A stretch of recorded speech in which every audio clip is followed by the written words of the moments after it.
we are ready to pretty much get started. So, everyone, my name is Kimberly Nicole Evans. I am the CEO of Seismic Transformations, and today we are going to be actually going live. I'm physically in Oahu, Hawaii, so the time here is a little different than, of course, the time that is on the mainland. And we want to make sure that everyone is settled and situated. I understand that some of you may still be driving and commuting home. Just be safe. Just put us on the speaker in your car, and definitely take a listen. For anyone who has registered, you will also be able to get the video of today's session. It will just automatically be recorded and sent to you. So we just want to make sure that everyone are able to make sure that everyone is getting the information in the way that they need to get the information. So that being said, again, my name is Kimberly Nicole Evans. I'm the CEO and founder of Seismic Transformations, where I help ambitious professionals and entrepreneurs level up to their leadership potential, strategy, and income. And over the years, I've built my career across financial services, right? And being in finance, and of course being just in leadership. I've worked with some of the largest financial institutions across the U.S., from serving in the U.S. Army to leading in corporate boardrooms, and definitely helping out others as they built out their empires. I've worked with companies that have made thousands of dollars all the way up to making hundreds of millions and even billions in revenue. Working with high growth companies, I've advised wealthy families as well as coach leaders ready to make a bigger impact. And for over 30 years, I've just been mentoring, both in my corporate career and of course now as the CEO of several businesses. I still find myself, I love mentoring. Mentoring on leadership and strategy, especially with entrepreneurs and career professionals.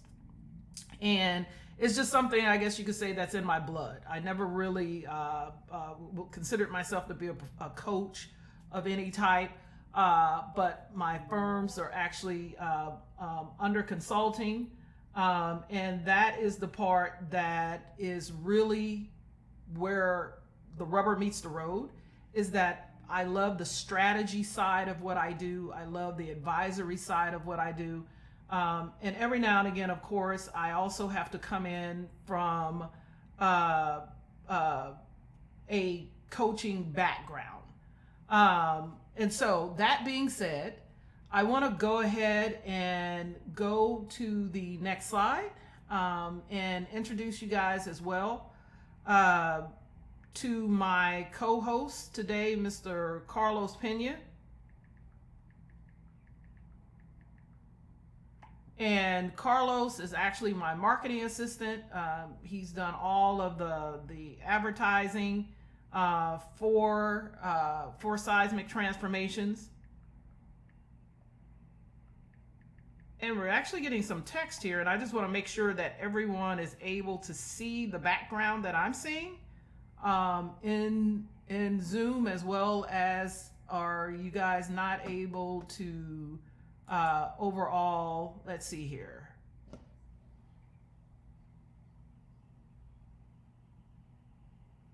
Okay, I just want to make sure that individuals are able to see the slides and see the background.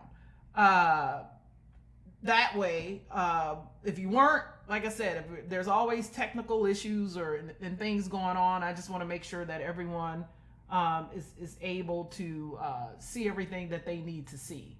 All right, that being said, Carlos, go ahead and wave. Hopefully everybody can see Carlos.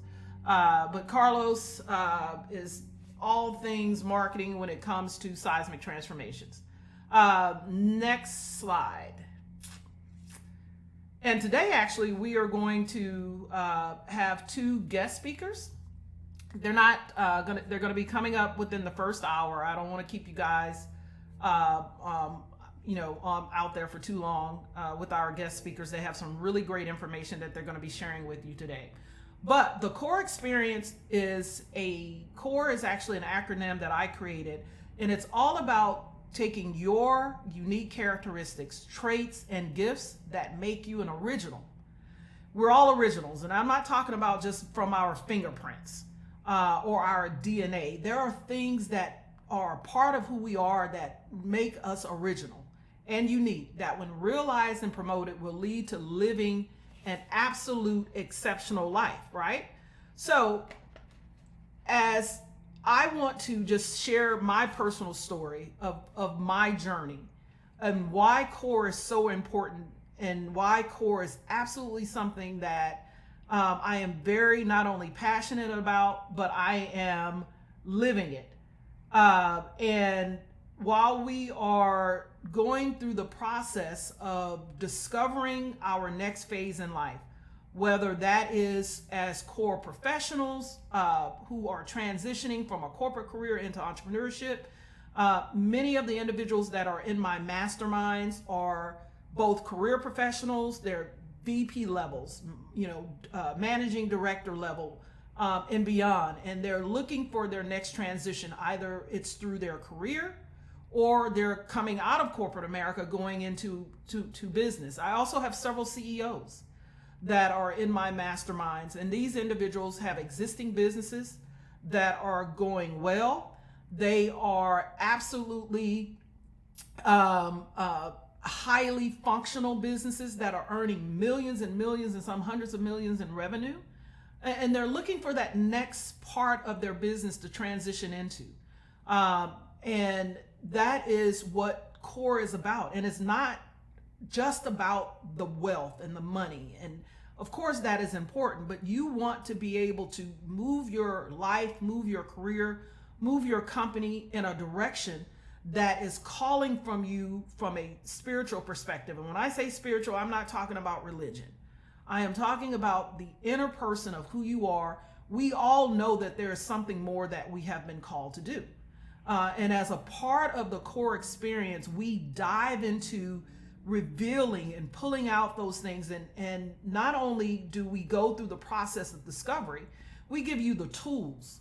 We give you the strategies. We give you all of the things that you need in order to transition yourself into your next exceptional life. And I'm living proof of that lifestyle. I am an individual who have been in and out of corporate America. I actually started a business in my early 20s that I was able to sell. I was able to exit out of that business. I come from a family of entrepreneurs.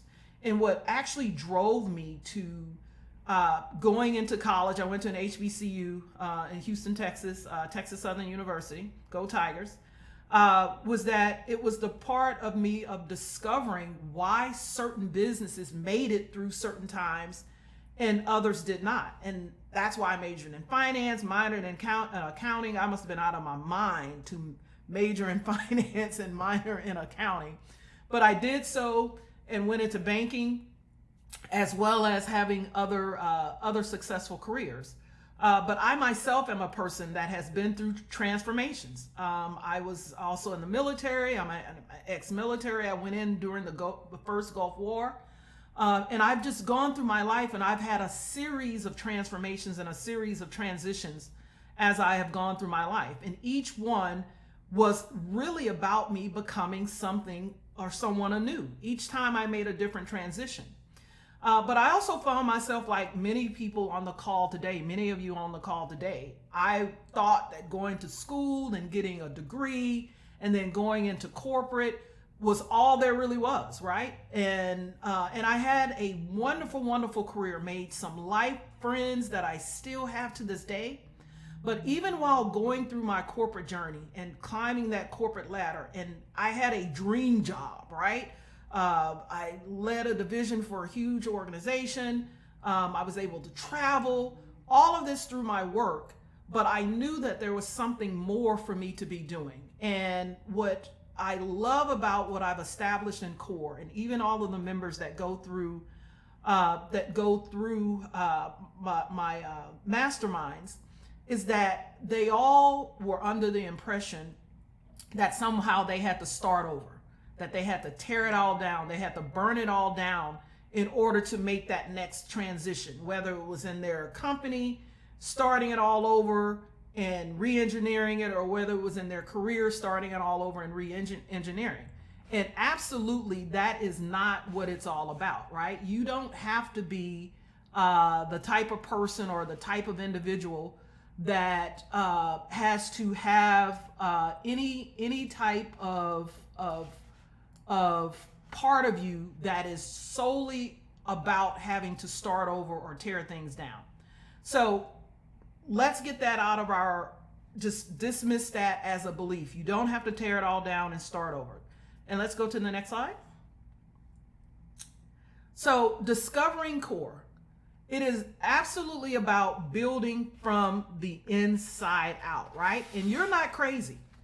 Many of my clients that are going through my mastermind, they were like, Kim, when I would talk to people in my family, when I would talk to friends, they would actually think that what I was going through and what I was doing, that I was losing my mind. Why would someone in this wonderful career want to transition from my career into entrepreneurship? Or even my CEOs would, say to me, hey, Kim, my company is going well. I know that there are other things that I could be doing, but I'm just stuck. I really have lost that creative juice. A lot of the things that inspired me to start the company to begin with, I'm just in the rat race. I'm in this thing day in and day out. I'm earning great money, but I don't see my family. I come to the business when it opens. I leave the business when it closes. Even when I'm on vacation with my family, I'm still running my business. I'm still in the business. I can't even enjoy the moment. I can't enjoy all of the things that I put together with why I created this company to begin with. And so even with the individuals that I have now that are in my mastermind that are coming out, many of them have come from a variety of backgrounds, medical backgrounds, financial backgrounds. And a part of what we actually go through time and time again is the awareness of, you don't have to just create a company and start selling widgets. Any widget, straws, shoes, offering a service. You don't have to just transition from corporate into consulting. You can create the company that you really want and live the life and have the lifestyle that you really want. And so we start from the inside out, not looking at the outside world in, because that world on the outside, yeah, it's real, but there are a lot of things about that outside world that can be deceiving. So you're not crazy. And I want you to understand that you are just being called. And right now your calling won't wait. When I actually started to transition out of corporate, I had this plan. It was actually like a 10-year plan for when I was gonna make my move. And spiritually, that just wasn't that wasn't where it was at. Once I understood that I no longer needed to be where I was, I immediately started putting into play what I was going to be doing next. And even though my planning was to leave at on a particular time, a particular month, that's not actually how it developed, right? And so you're not just being called. You actually have something greater for you to move into from your career, in addition to not only from your career, but with your business, right? So transformation is about having a roadmap. It is an identity shift, as well as having the strategy and being able to make strategic moves, right? So in the acronym of C.O.R.E, we're also talking about clarity of purpose, becoming a soulpreneur and not just any old entrepreneur. We all have gifts and characteristics and traits that make us unique. There's something in you that you've always wanted to do, and it may be so far from what you've done in your actual corporate career that it scares you. You may be an accountant, but secretly you were the best baker in your family. and you want to go into something that is so far removed from what you've been doing, it's scary to you. And I'm here to tell you again is that it's not about starting over. It's not about burning it all down. You bring all of those things that you have built up over your career in those past years, you bring them with you. They are a part of your journey. They are a part of your process. C.O.R.E is also about ownership of your identity. Ownership of your identity. Believe it or not, you are not your title on your business card. In the military, whether it's military, non-military, you are not your titles. It is about owning your identity. These are just things that you have done. And it's not to say with any disrespect that you haven't worked hard at the things that you have created, but you're not your business card. C.O.R.E is also about resilience in action. Resilience in action, becoming that soulpreneur.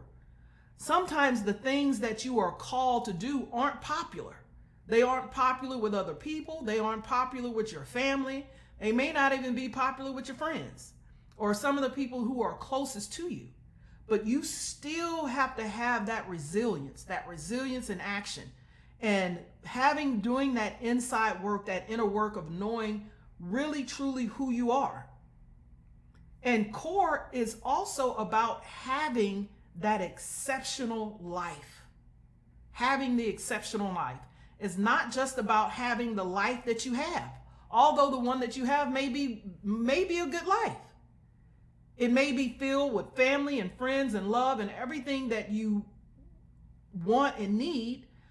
And at the same time, you know that there is more. There is more. When I started on my journey, I had a mindset, and this mindset was around what I now know as paradigms, that it was impossible to have both financial freedom, time freedom, and geographic freedom all at the same time. I had convinced myself that it would have to be one or the other, or maybe two, but not all three. And that was a disempowering thought that I had. And now that I understand fully and am truly an example of living all three of those, it was the most freeing experience I've ever gone through in my life. And it, not to say that my previous life wasn't great. It really was. But we're today talking about C.O.R.E, about having an exceptional life and not living your life by default, but living your life by design, right? And conditioning, paradigms, mindsets are tremendous leads into us having certain beliefs that we will call disempowering beliefs. And not only they are disempowering beliefs, but they are beliefs that keep you from actually living that exceptional life. Next slide, please.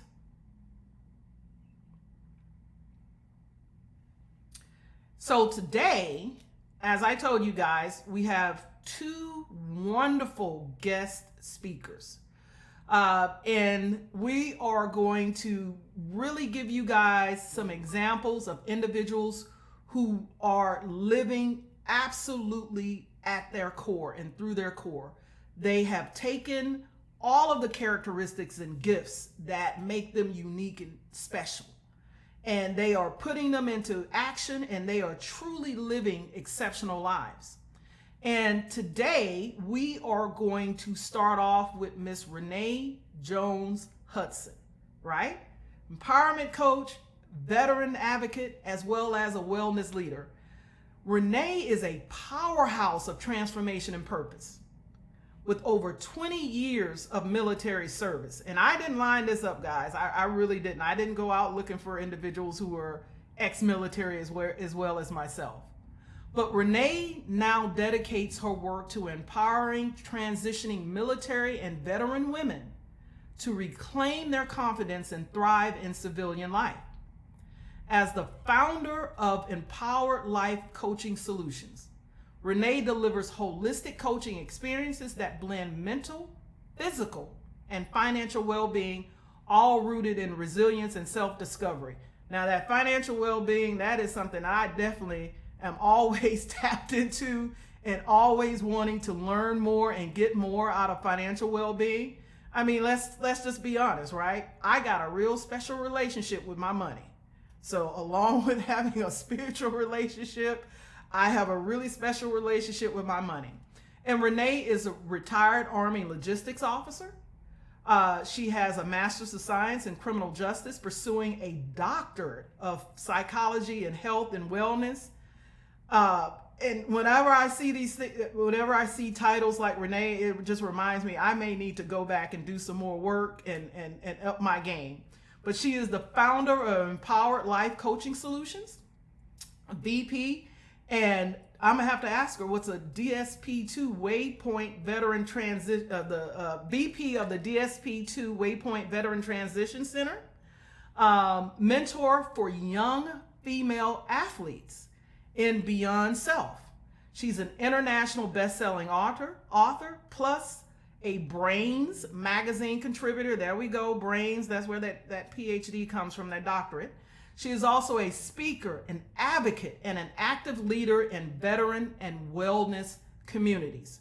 Renea's story is one of grit, heart, and healing, and her impact continues to ripple through her coaching, writing, and service-driven leadership. And I want us all to welcome Renea to today's broadcast. And I am extremely, extremely happy to have Renea joining us today. So, Renea, how are you? Hi, Nicole. Thank you. I mean, is it right?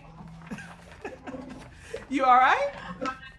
Thank you for having me today. Sure. We can definitely. I'm doing well. Yeah. So we can hear you well. Can you hear me?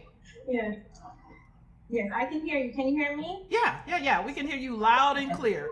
So Renea, you are a powerhouse of transformation and purpose with over 20 years of military service. I don't want to spend a lot of time going backwards, but I do want you to just kind of tell our audience, because many people are always amazed when they see women who are veterans, right? They're used to seeing a lot of men as veterans. But can you just kind of briefly touch on your military career for us? Can you repeat the question? I didn't hear that. Yeah, part. Can you just kind of briefly touch on your military career? Oh, yes. Okay, so I enlisted in the military as I came in 1995. I went in 1995, so I was right out of high school. I enlisted at age 18, and I retired when I was 40, I think. Okay. So don't ever tell your age live on. Well, that's not my age. But I served 13 and a half years as an enlisted soldier, and then I transitioned to the officer corps. The 13 years that I served as an enlisted, I got up to E7. And, for me, that was a really big accomplishment, especially in the MOS that I was in. Okay. So back in the day, they said you were fast tracking. So okay. The enlisted corps, one of my bosses, she was like, you don't have enough to do. You need to become an officer. So she was like, go put a packet in and see what happens. And that's what I did. Put my packet in for OCS, and I, commissioned as a logistics officer. Okay. Well, wonderful. And so you yourself have gone through a lot of transformation and transition. So what inspired you to go into entrepreneurship? Entrepreneurship is not an easy thing to transition into.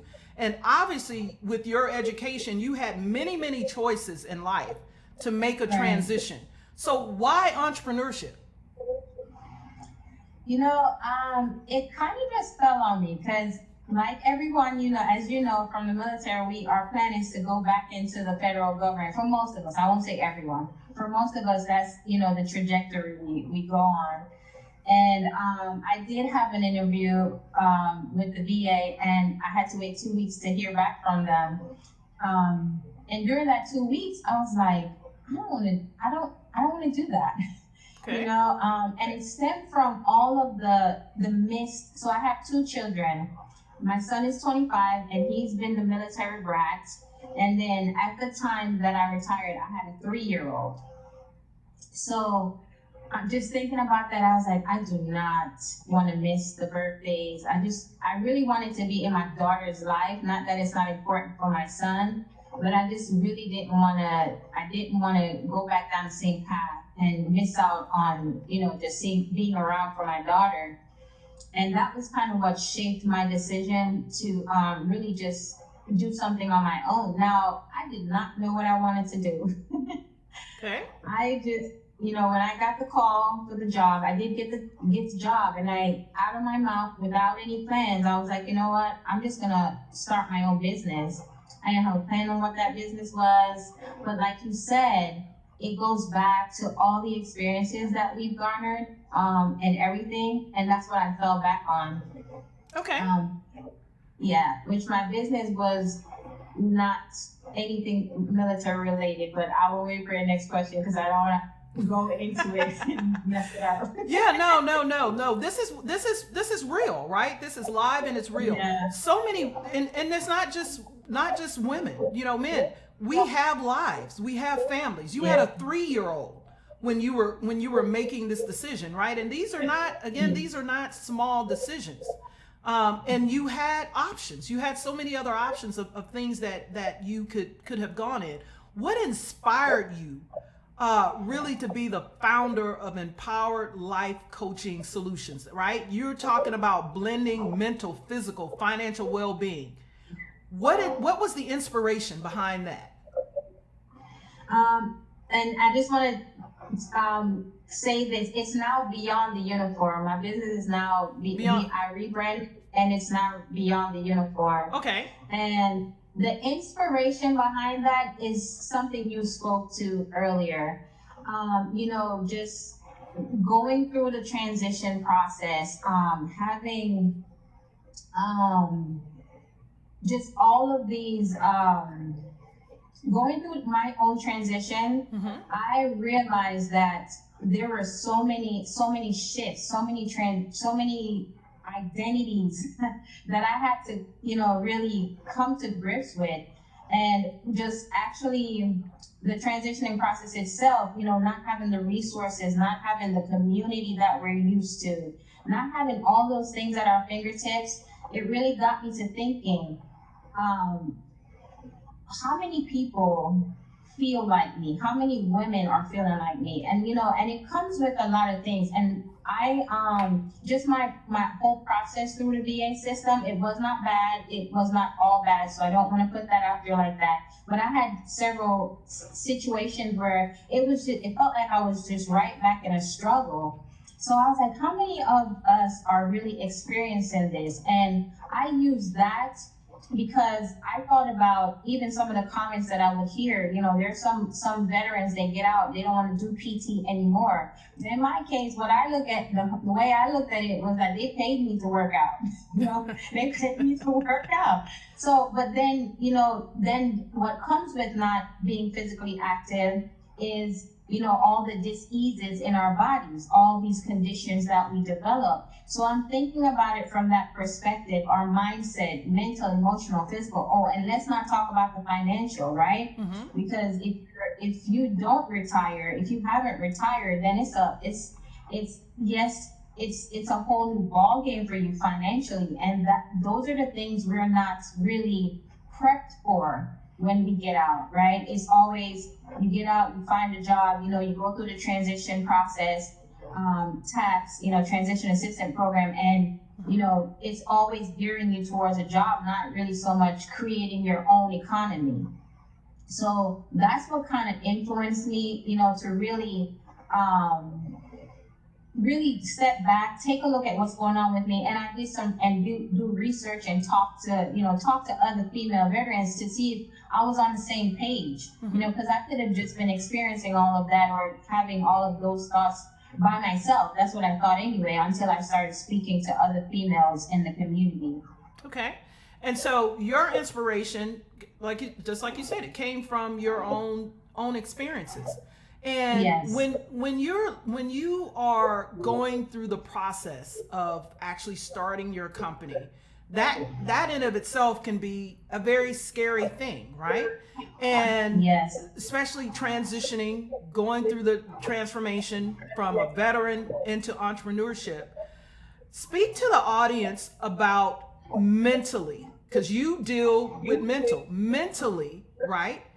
Yeah. How was that for you? And I want you to be real. What was the conversations like in your household with with your spouse or significant others or family members and people who had some type of opinion that that matters to you? How did you really deal with that whole circumstance of being a soldier, going into entrepreneurship, and having a 3-year-old? Mentally, how did you deal with that? You know, to put it bluntly, it was scary. It came with a lot of insecurities. It came with a lot of the feelings that I never had in the military. They surfaced. I felt so confident in the military. I felt so in charge. I felt, I just felt like just totally gung ho, right? Mm-hmm. And entrepreneurship is like you're a fish in a small fish in this big ocean, trying to swim your way to something, to that finish line. And like in the military, we have a mission, but for me, I'm also married to another veteran. Okay. So honestly, we did not have a conversation. His thing was go find a job. That was his thing. Oh, so what job are we gonna get? You were a captain. You can get get anything. That was the conversation. Okay. So honestly, I laugh about it, but it was lonely. It really was lonely because he didn't understand why I wouldn't go back into the workforce. And even though I felt like my reasons were legitimate as a mother, it was my being a mom to my children that came first at that point. I didn't have a choice with that before. So I chose this path. Now, I chose it not knowing that it was not going to be a cakewalk.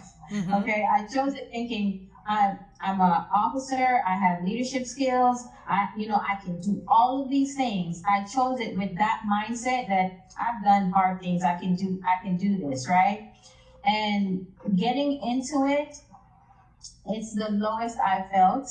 Mm-hmm. I think the only other time I've ever felt like that was when I transitioned as from enlisted to officer, Mm-hmm. as an E7 to a second lieutenant, worst rank ever.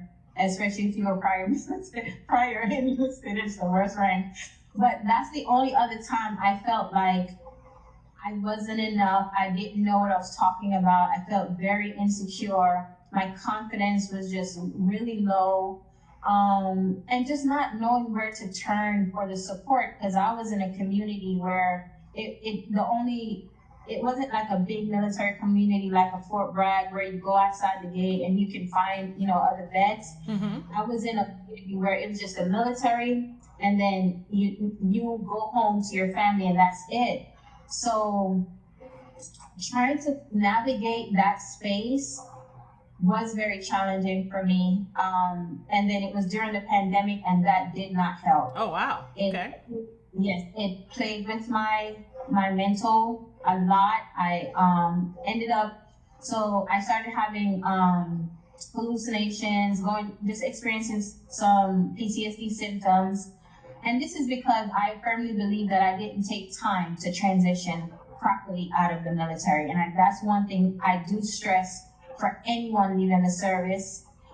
Take some time. Don't just jump into going back into work, because I found that I was on this high from the military. I was still on that grind, that go. Mm-hmm. So I feel like you really do have to take that time to come down and really kind of find yourself. Like, who am I now? Like, I'm out of the uniform. There's no uniform. There's no mission. There's no command.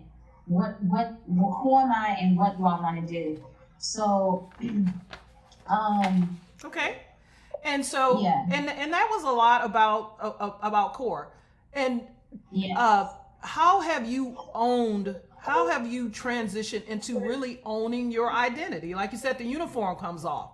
For those in Yeah. corporate, the suit sometimes comes off, right? The business card comes off, right? The titles, the executive assistants, all those things that they may have had while they were in corporate.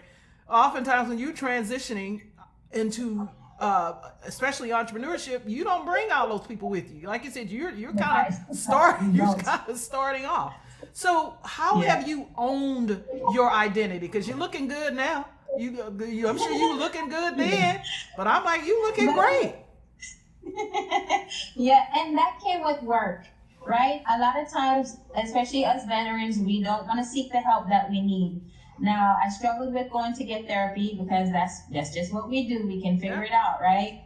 But I did start off by getting the help that I needed for the symptoms that I was experiencing. I also got, as far as professional development, since I wasn't an expert in that area, Mm-hmm. I got a coach, right? And I stayed prayed up. Like religion, God is a really big factor for me. Mm-hmm. So those are the three key things that helped me to come back, to get grounded and to really start looking, understanding what I was going through, to come back to myself, to learn who I am. And it takes deep work. It really does take personal development, personal growth to own who you are. And like you spoke about it before, we're like, there's so many transitions just in the military itself, not Mm-hmm. just from enlisted to officer, but in the process of getting all those ranks. You're constantly in a transition Mm-hmm. phase. So you're transitioning from one rank to the other, from one,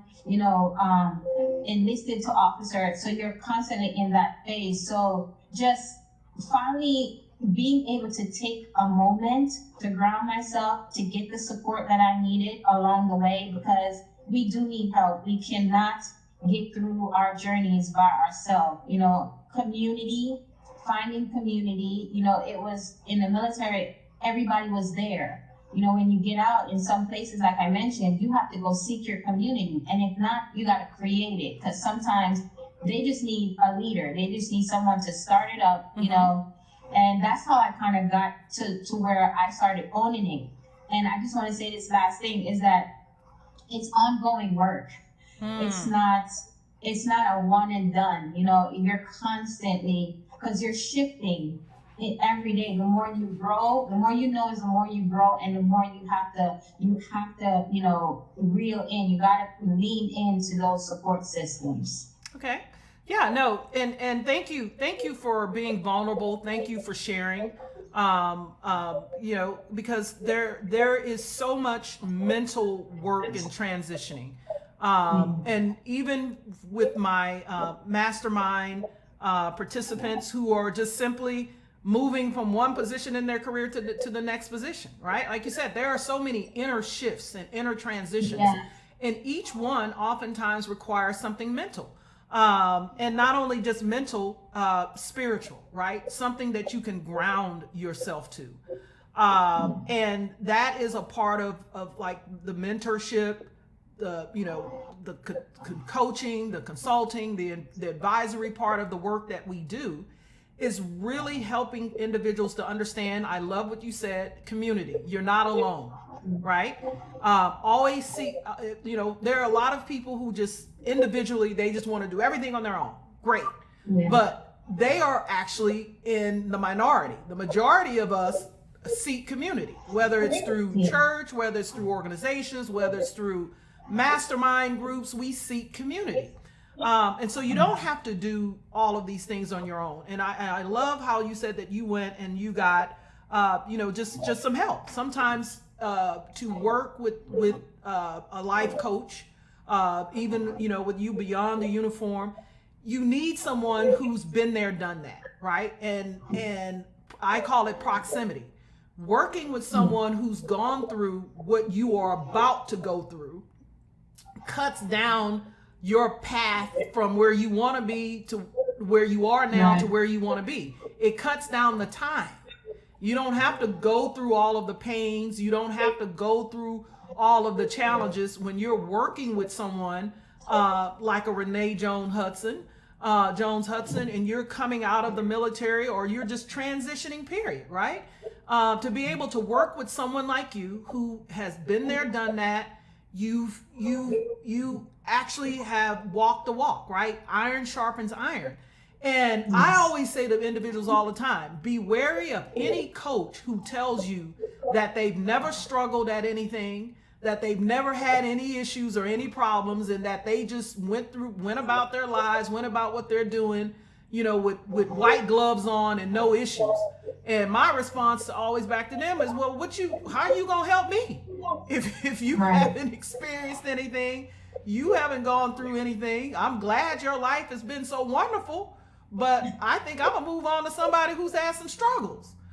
So, i.e. experience, right?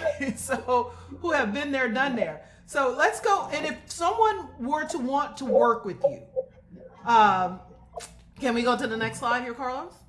I want everyone to know how they can actually work with you, reach out to you. And I want you to just go ahead and just speak to the audience as to how they can stay connected with you. Yeah, so the QR code will take you to all my offers, and but I do have a free download that's called the Own It workbook. Okay.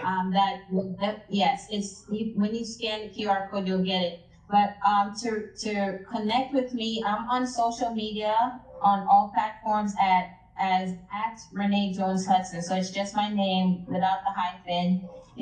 So it's at Renee Jones-Hudson. And you can also email me at contact@reneejoneshudson.com. Okay. And also you have an email on here, Renee at beyondtheuniform.com. Yeah. Okay. Yeah, that one's also good. Okay, great. And I love this photo of you. Thank you. Yes. So you're gonna have some people asking you where you get your clothes from. Who's your stylist? But thank you. In the right direction. Yeah. Thank you, Renee, for sharing with us, for telling us your story and sharing your story with us.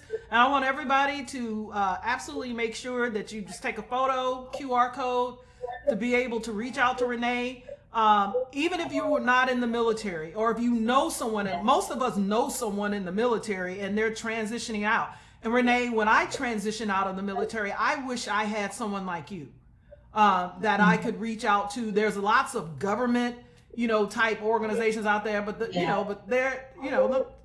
is what it is. They people sitting at a desk, they pushing, paper, and you just a file to a lot of these people, right? And not to say they aren't wonderful people and care, but I really wish that I had someone like you to reach out to and connect with. So absolutely take down Renee's information. All of us know someone who's in the military, and I would even translate that over to individuals who are transitioning out of any type of government careers. We have so many people being downsized and laid off and right-sized. And speaking of PTSD, you have a job one day and then here comes a new administration and you don't have nothing the next day, right? And so keep Renee in mind for any friends or family that you know that is being moved out of their careers. They've been in these careers for many, many years. Many of them thought they had more time left and had the rug pulled from under them. And I love how you said, Renee, to take some time off in between, right? The transition and decisioning. That is very important. But definitely look at Renee as a resource for those individuals who are transitioning, whether they're military, government, even police force, school teachers, anyone who's gone through any type of transition, and they are looking for someone to work with. And Renee would definitely be that source. Thank you, Renee, so much. And if you would hang around for a few more minutes in case we have some questions, I would love for us to be able to go into some general questions. But next up, we have Dr. Mary Olodun. And Dr. Olodun is going to be speaking to us today as well about her transition. And I promise you all that I didn't line this up just to be Military Day. It just turns out that it was that way. But Dr. Mary Olodun is a former soldier. She went from soldier to healer I actually love that. From soldier to healer. Her journey is one of resilience, purpose, and holistic transformation. A retired lieutenant colonel with 30 years of military service. You go, y'all are some bad, bad women today. Dr. Mary now leads with compassion as I'm about to butcher this word, and I actually practice. A naturopathic doctor and advocate for whole person wellness. After her military retirement, she shifted from service into uniform to service in healing, earning her Doctor of Naturopathy and founding Trilera Holistic Care, LLC, with a mission to help people heal from the inside out. I didn't make this up. The common theme has been working from the inside out. Retired U.S. Army Lieutenant Colonel, a Doctor of Naturopathy, Trinity College of Natural Health, licensed holistic and certified homeopathic practitioner, president of Hilton Head Bluffton Holistic Chamber of Commerce, board member of Life University at Piedmont Hemp Company, author of My Little Green Book, A Guide to Natural Wellness. I'm gonna have to get that book. Committed leader, educator, and spiritual advocate for health freedom. Dr. Mary is more than a practitioner. She is a light for transformation, blending faith, science, and soul to lead others toward empowered, holistic living. Can we give Dr. Mary Olodun a hand? Well, all right. All right, Dr. Olodun. Let's talk about, let's just jump right in. I am so curious, just personally, about what you are doing. First of all, can you pronounce naturopathy the right way? Because I'm pretty sure I butchered it 5 times. Can we just start there? We can start there. Okay. So, in a couple of butchers, and I'll make a few corrections afterwards. But it's naturopathy, right? Naturopathy. So it's just naturopathic or naturopathy works just fine, and that's why we just put the N and the D, just like M and D. So you don't get people too confused on it. But sometimes people think you're medical when you're not really. And then my name is actually Olodun. I know people transit, and sometimes they'll inadvertently put that in there. And I want to make sure that people know I'm the president emeritus of the Holistic Chamber of Commerce now. And also I'm no longer on the board of trustees at Life University, but I am on the board of trustees at Low Country Legal Volunteers. Okay. So thank you for that introduction. And now I also want to just say to Renee, honey, now I am going to expand my community with you in it, and I'm proud to come behind you and just say, let's do this. This is your career makes me very proud. You and I have a lot in common. So I can't wait to piggyback off of everything you shared, because life is really, in success in business, is really about networking, and you've shown us how successful we can be. So thank you. And thank you for that. Why holistic care? Why this route versus some other route where you could just go on in and become a nurse practitioner, wrote a bunch of prescriptions, and took everybody to where they need to be? Why holistic care? Well, I appreciate that. And I also appreciate, Kim, you having me on the show. You and Carlos, thank you for everything too, for getting me here.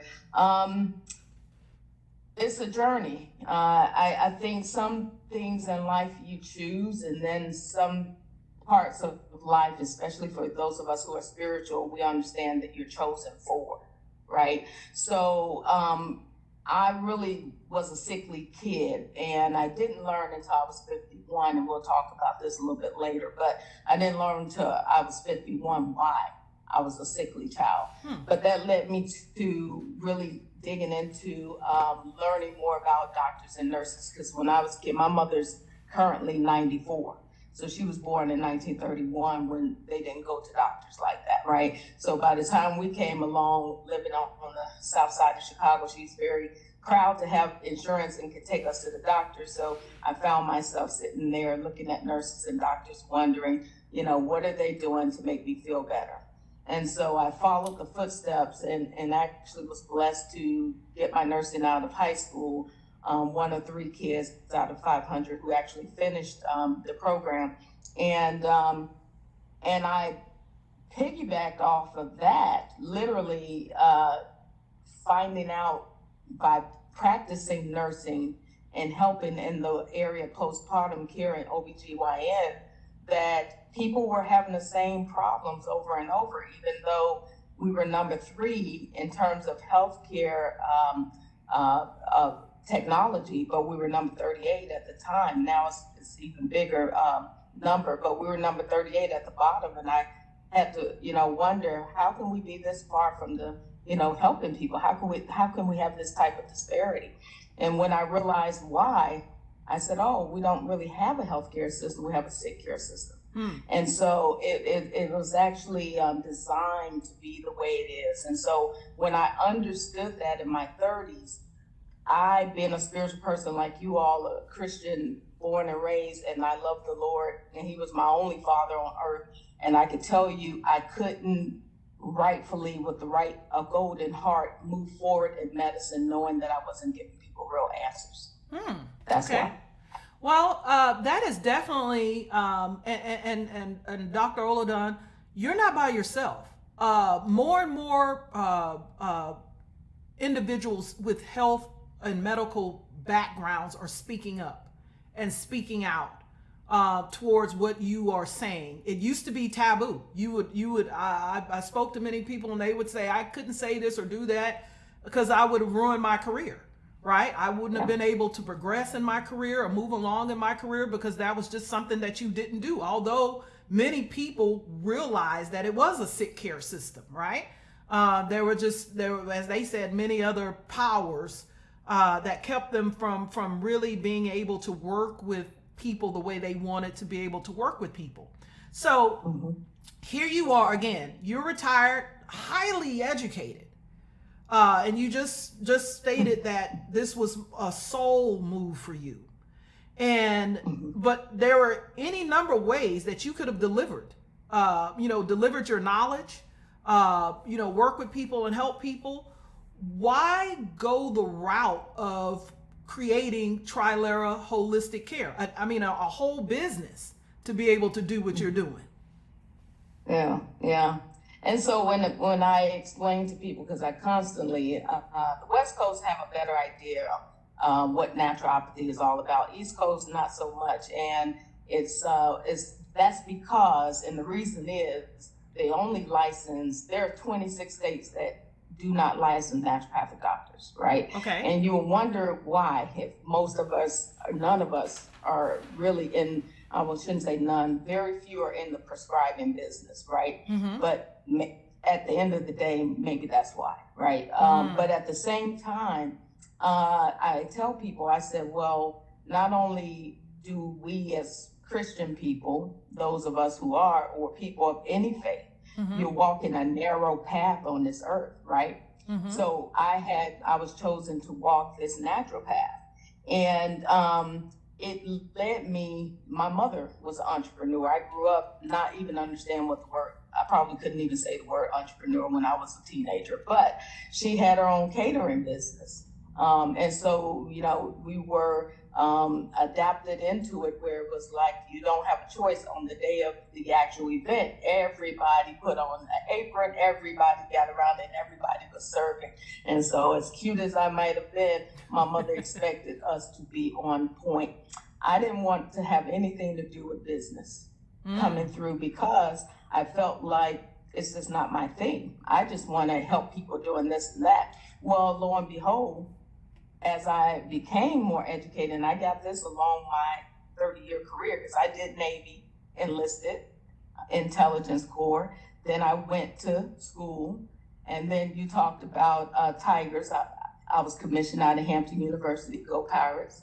And then I went on to the Army, right? Because the Army gave us the most money for school. Mm-hmm. But along that time and that pathway I took, which was very jagged, along with getting my education, God was opening up also the aperture of other people's knowledge. Okay. And so I got a chance to be at one point the director of a medical ministry for a church of 8,000 people in Norfolk, Virginia. And when I was there, I had doctors under, I'm an LPN at the time. I had doctors under me, I had RNs under me, I had MPNs, all these folks, and then dentists and all these folks, but they were people who end up speaking into my life greatly because they said, look, they were moonlighting at their homes to tell people about natural wellness. They couldn't do it in the office. Yep. And even now it's out of their scope, but they couldn't do, there was no such thing as functional. They were doing things at night, and then they would look at me and say, Mary, if you go on, do not try to be a medical doctor. Just go the straight away. You got the terminology of nursing. You got everything you need. You got the foundation. Just go straight way and help people that way. And so it became spiritual and it became tactically professional. So then I had to research, and when I learned, I realized there was no place for me. So that's what we do in the military. We don't have anything here. It's a desert. Create it. Where are my engineers? Come on, lay that ground, dig out a ditch, put a bridge in there. Let's go down here. That's what we do. We create something in a space where there is nothing. And I could tell you, I was moonlighting in this business in my own base housing with I had a lot of, so people you keep as friends, you better have some legal friends, right? Yeah. They're like going to get you something from your boss to say you could do this. And I had a letter saying I could do this, but I was learning how to be and believe in myself by preparing. And I think that's what Renee spoke to when she said, I did it, you came out too soon. And that's what a lot of military people, we're running, right? I literally moved 30 times in my life, 30 times. So, you're not only do your ranks change, your ranks don't change as quickly as your next position. So literally every 2 to 3 years, I got a new job. Every 2 to 3, and in that job, I might have 5 positions, right? So my boss might say, he ain't working out. I'm gonna need you to do this now. And just not just change the title, go over there and do this. So my point is, we're used to being agile. We're used to moving, shifting, lifting, and making something happen. And for me, I learned I had a gift in grassroots, right? So I was creating stuff. I mean, even in the fun places like working for Cadet Command, that's the first time I got to work directly under a 2-star general, African-American 2-star general. I was so proud of him. And so, he told me go out on the streets, make sure everybody know I'm here. He was over the ROTCs across the world. So I'm like, okay, I could do that. And so I was marching out there creating programs, and then we had money, right? So we were supporting Essence Music Festival, all the 100 Black Men events, all these things. I'm learning from the corporate folks how they do things. And at the same time, I'm like, okay, then we're not going to do it like this. We're going to go over here and mimic what the 100 Black Men are doing. We're going to do it like this. And so when you have those opportunities and then you learn how to build, I didn't realize what God was doing for me by pushing me. And what did you say before, Kim? Like strength. I don't want somebody who haven't, been through anything, right? Yeah. Because we know that your strength is forged through the fire, right? Yeah. So it's in those moments when you're struggling, it's when you're building after. It's the same thing that happens to the butterfly, right? When he's coming out the cocoon. So you have to go through something to build something. And so what God did for me was he raised me up, right? Understanding. I didn't know that there would be a Trilera holistic care. Okay. But 18 months out, when they told me, hey, we can start preparing and your command has to support you in your transition those last 18 months. Now I've given everything to the military. My family has come second. And by the way, all my blessings to my children. I got 3 bonus children Vivian Olodun is, I think this is part of her organization. She's partnering with you through Flores Media. Yeah. I have one in Atlanta with his family. We got one who's still serving, God bless him, over in Italy. Then we got the attorney who's up in New York who told me straight up, I'm not your attorney, I'm your son, right? So then I had to go ahead and get me somebody on my team to help me with my legal work. And then we got the 14-year-old. I don't understand anything she says, so I know she's going to be superior, right? She's going to be great, because I'm like, I don't know what you're talking about. You're in a different world. But my point is, my family had to be second. The military was always first. My husband and I married. He was retired. He's also retired military, right? Okay. So my husband's already retired. He had to follow me my last 11 years. And so when I was coming out, I said, look, Uncle Sam gives us 30 days. I'm going to give my double everything that Uncle Sam gives me. So now I have learned to not just, because I wanted to talk to you guys today, I thought it was about mission ready, mastering the art of the practitioner's pivot. So when we talk about pivoting in business, it's all about being ready to always change.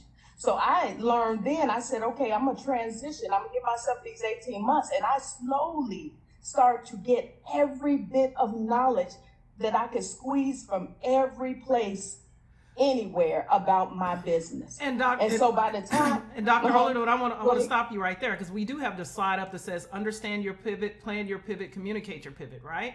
And even with the clients that I have that are in my current mastermind that are in process of pivoting, you just said something that was very important.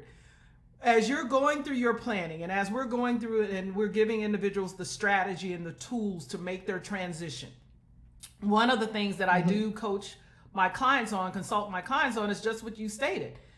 You know, at some point you're going to be making a transition. You need to be gathering as much information as you can about not even knowing that you didn't know there was going to be a Trilera, right? But you know that you are going to be making some kind of transition. And once you, whether it's the government telling you to do it, such as what's happening now with so many people with all of the department, we just saw the information on the Department of Education, whether it's someone telling you that it's doing, or the spirit calling you to do something else, to do something different, there has to be, and you may not even know what it is yet, but while you are where you are, just don't sit there groping and being complaining and sad. Be putting together information, be understanding your worth, be assessing your talent, your skills, all of the things that you've been bringing to the table all along. You're going to bring those with you on your transition.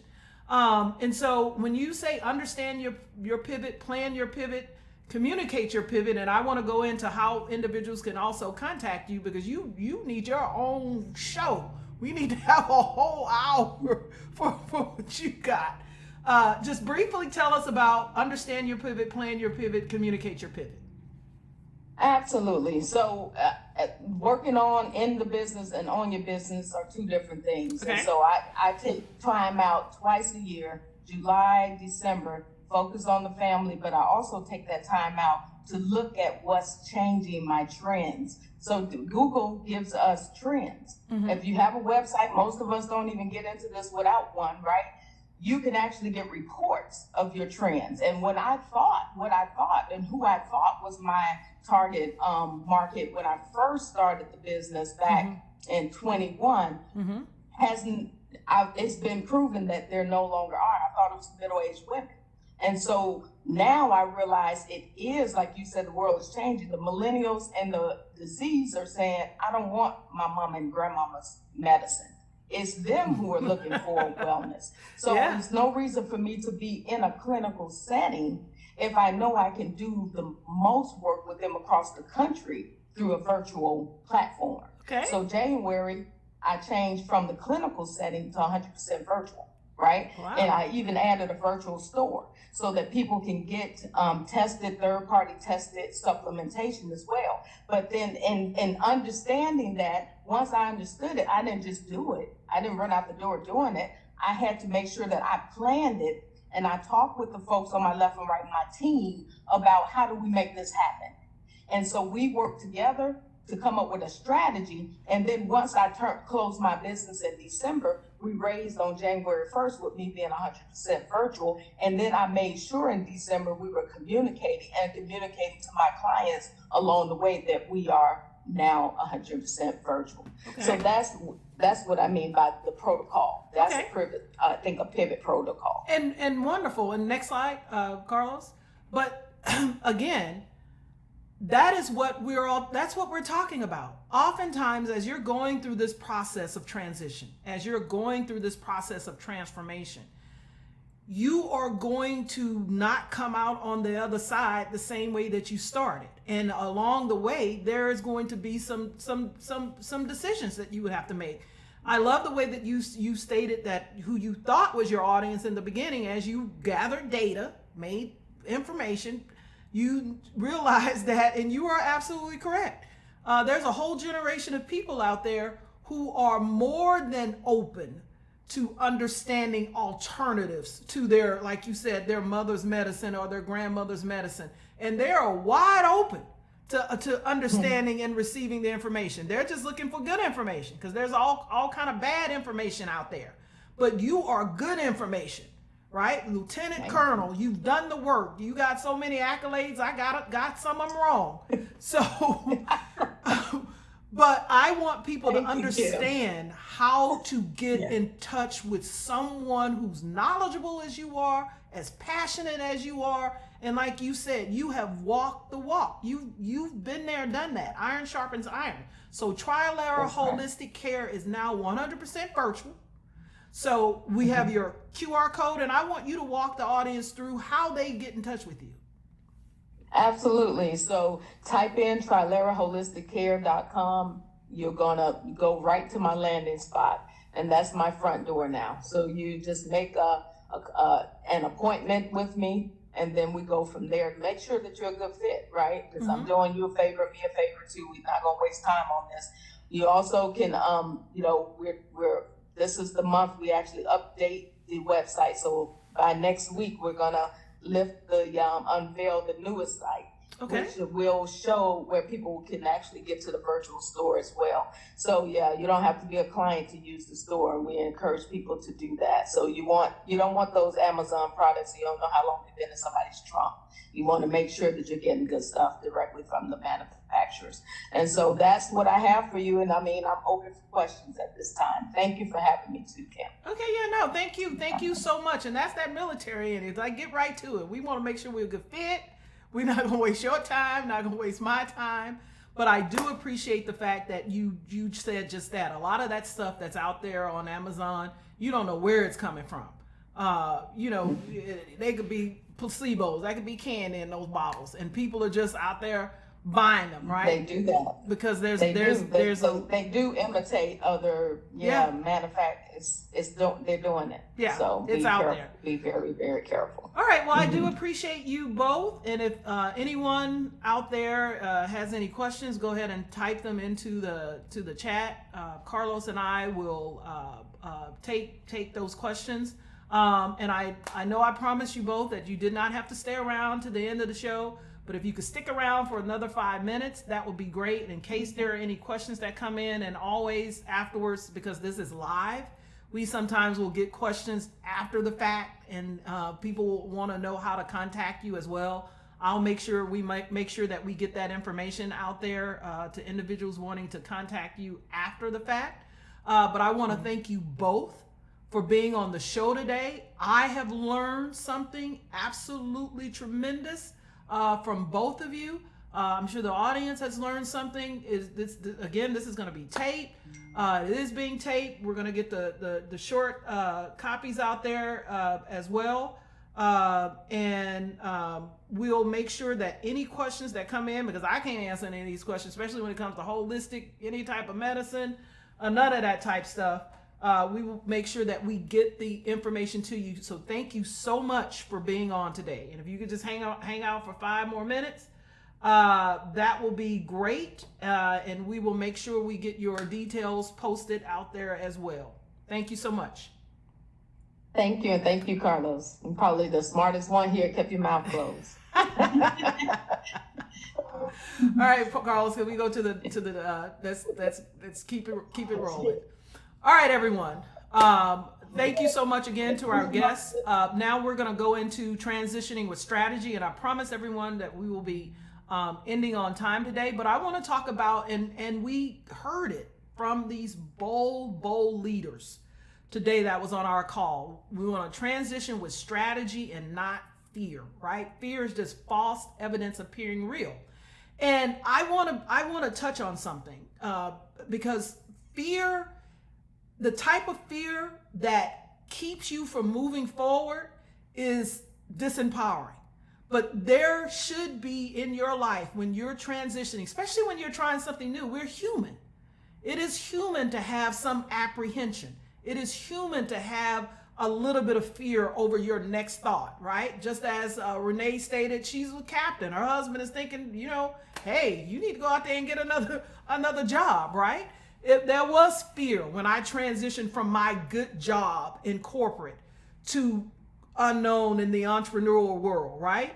But it wasn't the type of fear that held me back. It was the type of fear that actually motivated me. And it helped me to realize that it was just false evidence appearing real, and that it really was just an information gap.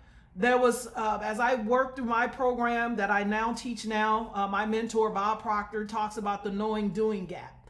And I realized that out of all the things I knew, as smart as I was with my MBA and all the experience that I've had and all of the clients that I've worked with before and the deals, I've worked on $1 billion deals, right? Is that it wasn't about making the transition, in that I had to forget everything that I knew. I wasn't starting over alone. I found a community, I found a mentor, and that is one of the things that I want to also say about both of our guests today.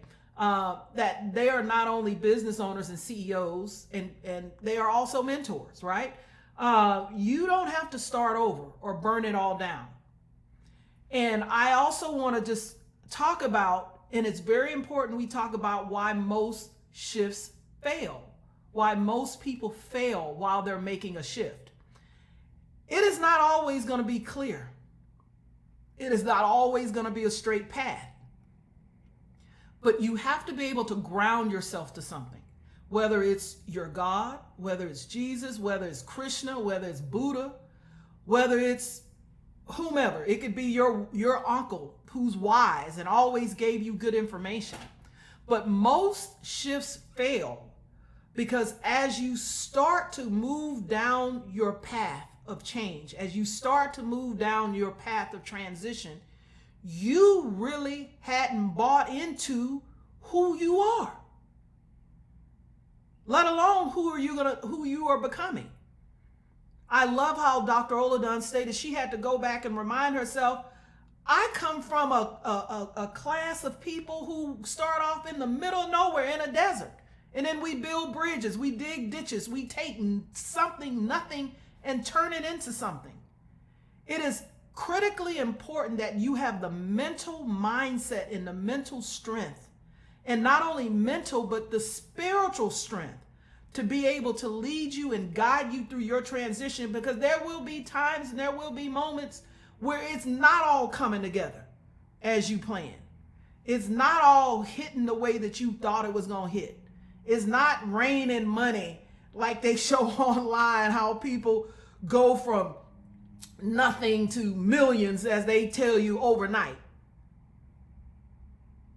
It really doesn't, for most of us, it doesn't work that way. You are going to have to go through some things. You're going to have to go through some moments. And there will even be times when you doubt that you even made a good decision or the right decision. And you're going to have something that helps you to work through that, to get through those moments of doubt. I don't even want to call it weakness, to get through those moments of fear, which is why it's so important for most of us not to go through this transition alone. Whether, again, it's transitioning from corporate into entrepreneurship, or you're just going through your next thing, your next promotion in your career. it is critically important that you be able to have someone that you can work with, that can help you move through your process. It doesn't mean that you won't have challenges, but that is what I refer to as proximity. And proximity is simply getting in front of the experts, the people who have been there, done that, the individuals who have gone through some changes. They've gone through some discomforts. They've gone through some challenges, but as you see, they have come out on the other side. These are the individuals, the mentors, the consultants, the advisors that you need to be running to after you've done your homework on them. Make sure that they have a stake in the game along with you. But most shifts fail because you are going through it alone. You are going through it with a sense of thinking that you know everything already, and that's not ever the case. The smartest of the smartest, we're always learning. And I give this example time and time again. Most of us know sports. Whether it's golf, you've heard of Tiger Woods. If it's basketball, you've heard of a LeBron James. These individuals, as great as they are, not were, still are, they still have to get up day in and day out and go to practice. They don't get to skip practice. LeBron can't skip practice with his team just because he's the high scorer. He can't show up late. He can't go once a week. The best of the best still have to have stake in the game. The best of the best still have to seek coaches. LeBron doesn't just go to the gym. Tiger Woods just didn't go out to the golf course on his own. He still had a coach. He had a mentor. He had someone to help him to understand, you know what, you can still tighten up on that swing. As great as it is, it can be better. So most shifts fail because of ego. That is oftentimes number 2 to fear. But you don't have to go through your transformation or go through your transition alone. And you also want to blend purpose with power. That is what today they don't realize it, but they're soulpreneurs. They're blending their purpose with power. There's any number of things, as we already established, that they could have done. There's any number of things that you could do. They're still educated.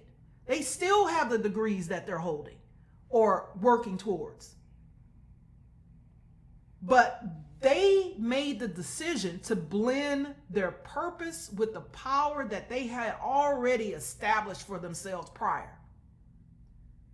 They didn't put it in a closet and forget about it, all that training that they had.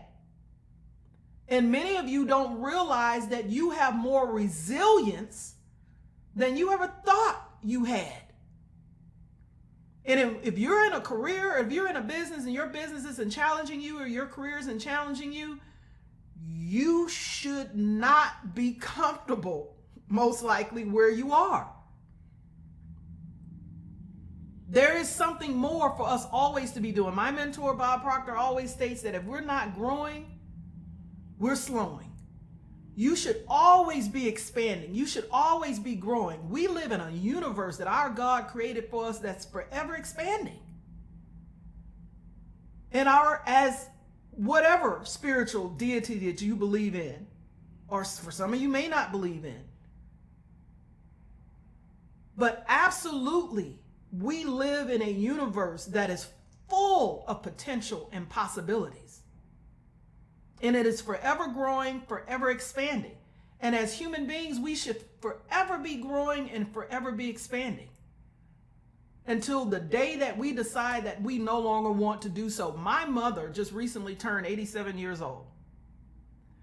And she lives on 10 acres of land in Navasota, Texas. And y'all don't go try to find my mama. She's a sweet, sweet lady. But my mother still gets up every morning.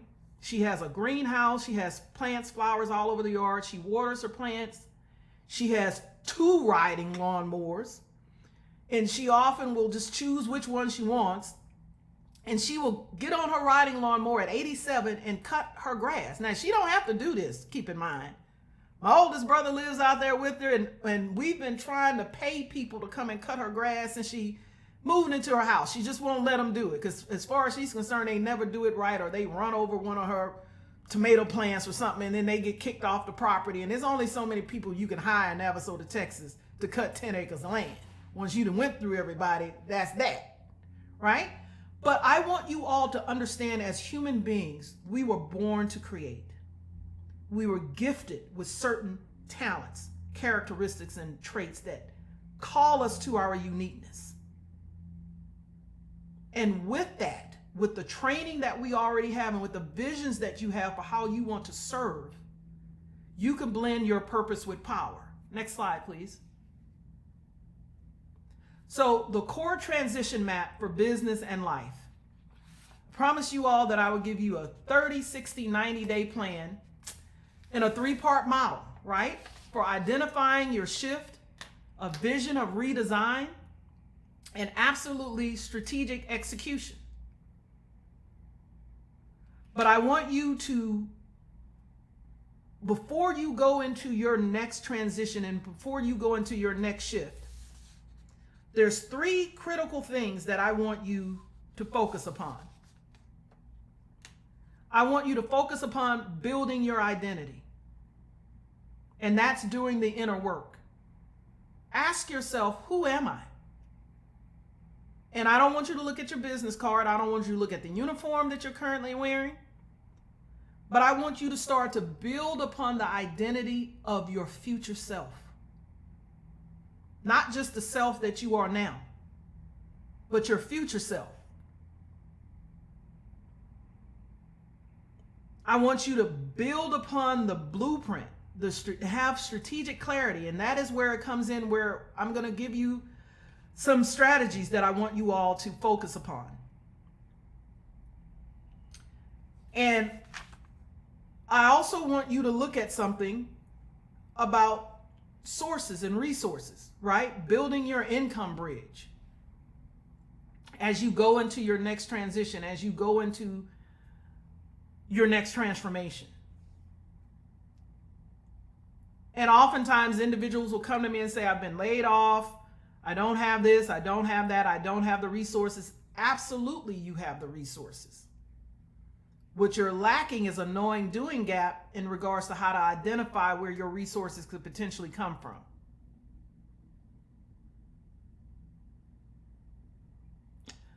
But in that, let's talk about your first 30 days.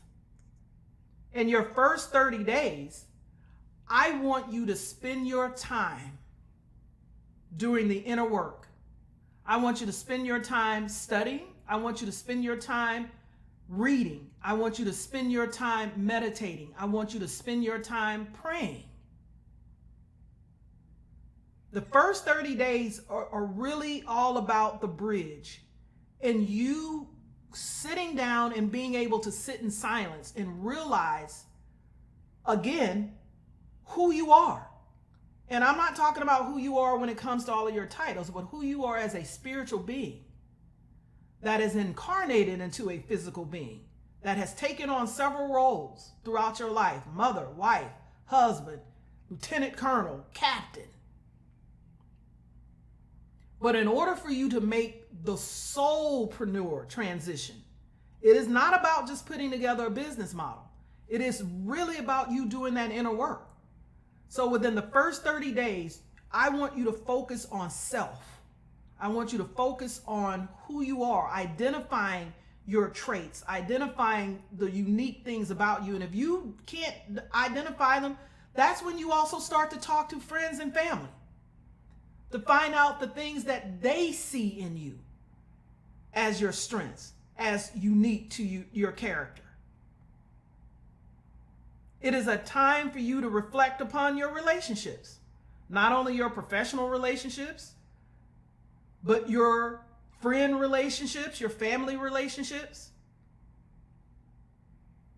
Because as you start to go through the transition process, the goal is not to be able to do it alone. but you also want the right support in your corner. And let me give you an example of, I don't want to say right or wrong, there's better support systems than others. You don't want that support system in your background that's constantly in your ear telling you not to leave your good job, not to retire right now because the economy is bad, or because it rained yesterday, or whatever that may be. You don't want to do this now because your kids are 3 or 4 or 5. You don't want to do this right now because it costs a lot of money to start a business and you just don't have those kind of resources. You're going to hear that, but those are the people that you want to avoid, and you want to put that on a shelf. But there will be people in your life that will come to you, and those will be the individuals that will tell you that I understand that this is a big transition for you right now. But remember who you are. Remember you are a child of God. Remember that all things and all resources and everything that you need is already here.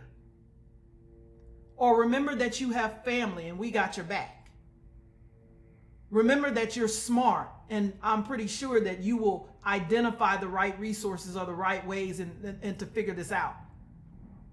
And if you are for it and this is what you want, I'm down. I'm with you. Right? Those are the people that you want to identify. So as you are going through your identity shift, and let there be no doubt in your mind that that is what's taking place. You are going from a transformation of whether you are a VP to a VP, or a lieutenant or second lieutenant to a first lieutenant, and then to a captain. It is an identity shift. Or you're going from enlisted military back to civilian life. It is an identity shift. And in your next 60 days, I want you to work on your vision. One of the best books I've ever read on visioning is by Michael Beckwith. And he has a book that's titled Life Visioning. Life Visioning by Michael Bernard Beckwith. You're going to have to go through a vision redesign. In your next 60 days, you're going to have to look at your business as it is right now today. And based upon data, and not just a feeling, you're going to have to develop a new vision for your company, whether that's taking it from a brick and mortar to being online. But you're going to have a vision redesign. You're going to have to see yourself coming out of corporate America, going into entrepreneurship. And you're going to have to see yourself coming out of corporate America or coming out of your corporate career. And you're not going to have all of the as I would call them, what's the best word here?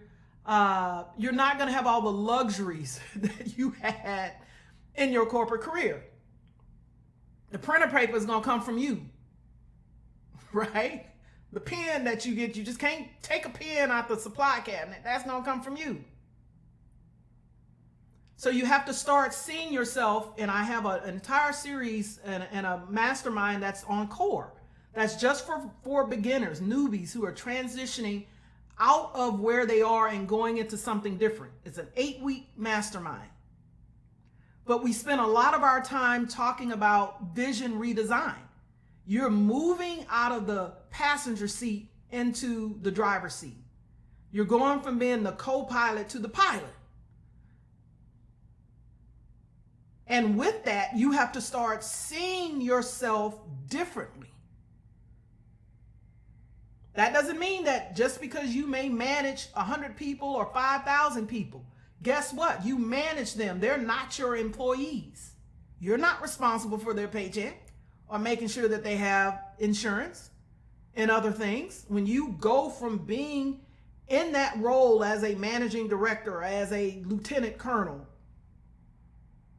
you go from being responsible for people who somebody else is actually responsible for taking care of those people and feeding those people, to now you're the CEO.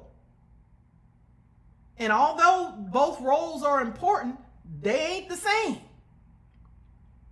So you do have to start seeing yourself differently. And that is a part of the vision redesign, and having a vision that is your vision. And being accountable for that vision and being responsible for that vision.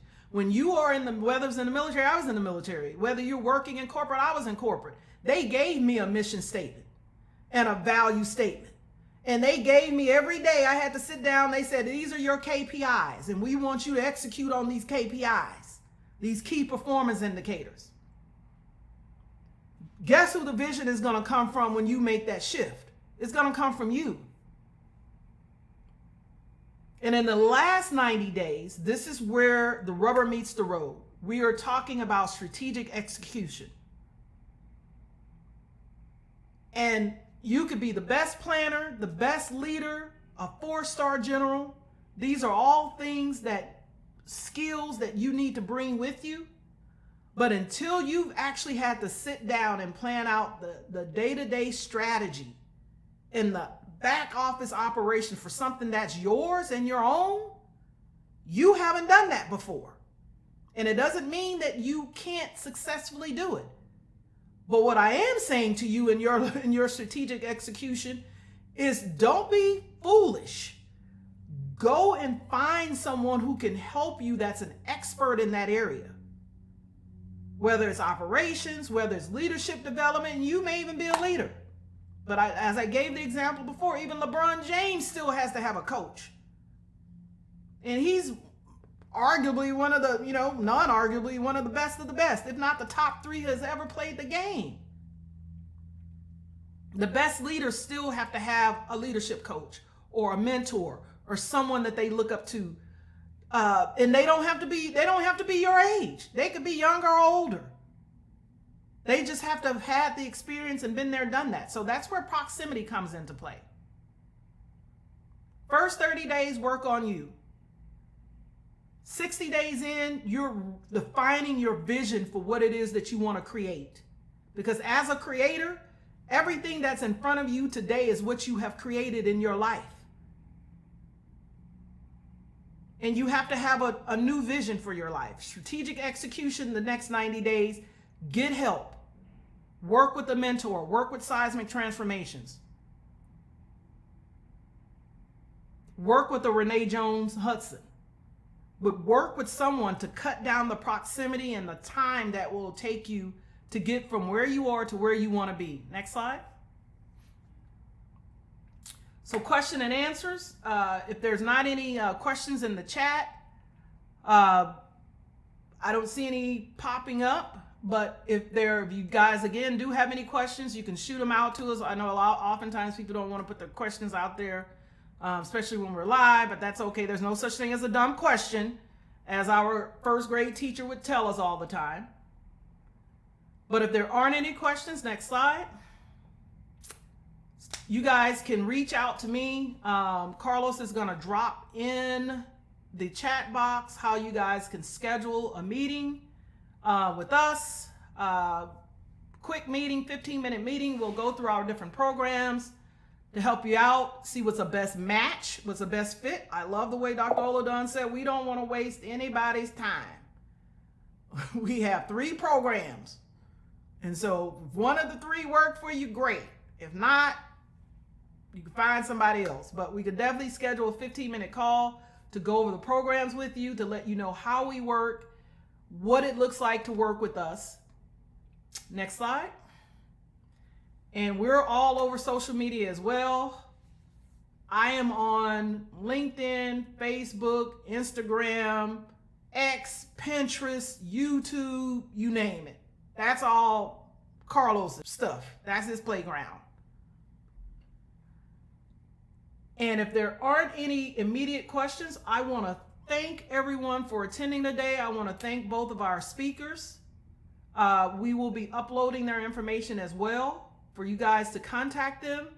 And I want you all to go out and have a blessed day. And remember, wherever you are, that you are a creator. You were born to create, so you may as well create the life that you really, really want. And thank you all for joining us today. Thank you for having us, Kim. And thank you, Carlos. Yes, thank you, Kimberly. I appreciate it. Thank you, thank you, thank you. Thank you, Carlos.